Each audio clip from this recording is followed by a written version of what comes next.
Well, do you remember when Louis van Gaal came out at United 3 or 4 years ago or so, when I think it was Big Sam Allardyce had suggested United play more long balls on his side after he had said, Allardyce plays long balls, and Allardyce, I think, batted it straight back over the net at him. And then he pitched up at a press conference with all this paperwork and stats, and the press officer looked as if that she wanted to be anywhere else in the world bar sitting there because it was such an embarrassment. Whoever's not said to this guy today, or whenever it was, listen, you're just making yourself look utterly stupid here, because that's all it is. I mean, to come out, do you think fans are interested in listening to that balderdash, that absolute tosh about 25% this and 17% that and 4% chance of winning there? They're looking at the league table saying, look where we are. They're looking at the team saying, look at our squad, look at our performances, look the way Aubameyang's playing, look at our defending, look at our manager keeping changing the team every week and the shape. The only percentage I can give you that I think will be accurate, it's 100% correct, that if he keeps rolling out guff like this, as well as performances like they had at the weekend, then it will be a sacking for him sooner rather than later. Because that, and by the way, the boys will tell you, the players will be in the dressing room absolutely rolling about laughing at nonsense like this. So you don't gain respect, you lose respect by taking that to the media. Don, here's the thing. Arteta's been around long enough. I know this is his first main coaching job, but as a player and then as assistant coach, to surely know that going to the press and saying this will only result in ridicule, as opposed to anybody going, oh, you know what? You're in 15th, but it doesn't matter. You're right, because these percentages make sense. Why is he so naive doing this? I have no idea, Dan. It's desperation.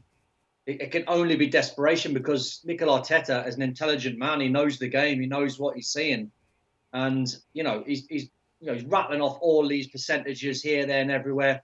I'll take you back to a game a couple of months ago when they played West Ham Arsenal, and West Ham absolutely battered Arsenal, and Arsenal scored in the last 5-10 minutes of the game and won. He's not taking those percentages into games where they've nicked the win or they've nicked a point here, there, and everywhere. His team's in a horrendous run of form. I got asked the question today, are Arsenal in a relegation battle? And I couldn't get my head around it. And I thought, well, of course they're not, because they'll get out of it. But then you look at it and you go, the run that they're on, the position that they're in, manager's scratching his head coming out with rubbish. The players have lost confidence. No one seems to be scoring goals. There's no plan anymore. Of course they're in a relegation battle. It's ludicrous, I know, because we're all pretty sure they'll get out of it. But at the same time, he can't keep, as Craig said, he can't keep just rolling out the same players, losing games, because something will happen.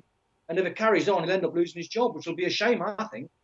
Frank, I'm second-guessing things here, but you would have a feeling that he would be in the dressing room saying similar things to the players, going, look at the stats, look at the percentage, we should have won that game.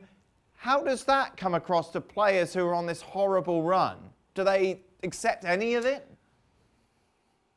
Of course not. As soon as he would leave the dressing room, people will say, where that guy lives in another planet.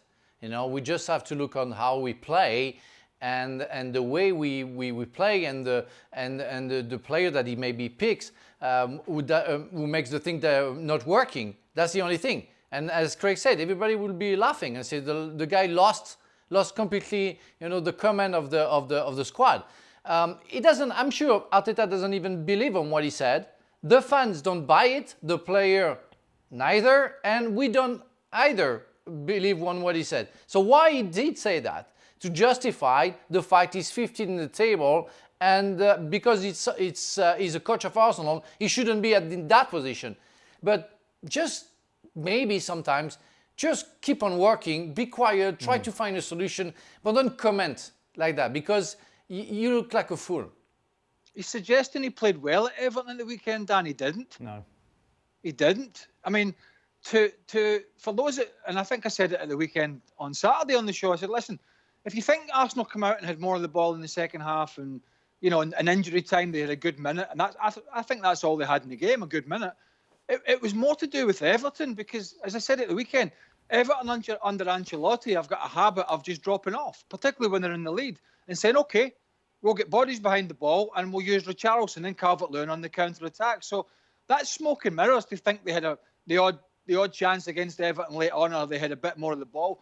Listen, I'm surmising here, but having been in dressing rooms, I kind of think I know what's going on here. Is he's got a bunch of yes men alongside him and the coaching staff probably who've said, listen, we're not actually playing that bad, and they've got all these stats out, and they go, oh yeah, look at the stats, look at this and look at that, and look at the possession and look at the territory in the game.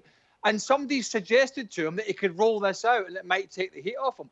I kind of get the feeling, having been in situations where I've listened to coaches talk, 4 or 5 of them amongst each other, that can be the nonsense that he might be getting. Now, as Don said, he's clearly not a stupid guy, but to not have filtered any nonsense like this out is just scary. They've got a big game coming up against Manchester City. Yes, it's a cup game. It's the least important thing for him at this moment in time. But the most important thing for him is not to get an embarrassment again. And that will depend on what side one he puts out, but more importantly, what Guardiola decides to do, because this could be a pivotal week. Chelsea at the weekend, rolling out all this guff to the media. Players will be talking about it behind his back. I don't know. This ship is sailing without a sail at the moment, and it's blowing in the wind, and whatever way it goes, nobody knows. Craig, if you're in charge of that ship, and he is your captain, to carry on your analogy, you've got, as you say, Manchester City, you've got Chelsea, you've got Brighton, you've got West Brom before the FA Cup. You've got 4 matches. What do you need to see in those 4 matches to keep the job? Well, as I think Stevie pointed out at the weekend, it's clearly the problems are fundamentally deeper than Wenger, than Emery, and now a new coach and Arteta. It goes a lot deeper than that with player recruitment and so forth. But as I said on Saturday, Dan, when the pressure gets applied, and there's no fans at the moment, and we know with the new restrictions there won't be any in the foreseeable future.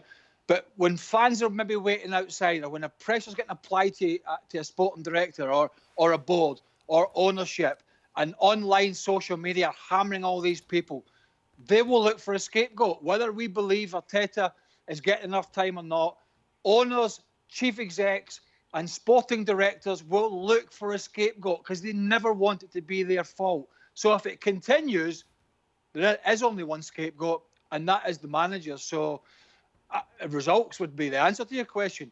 Quick results, whether it's ugly, it doesn't matter. Like Chelsea got tonight, a pretty ugly win in the end, but it was job done.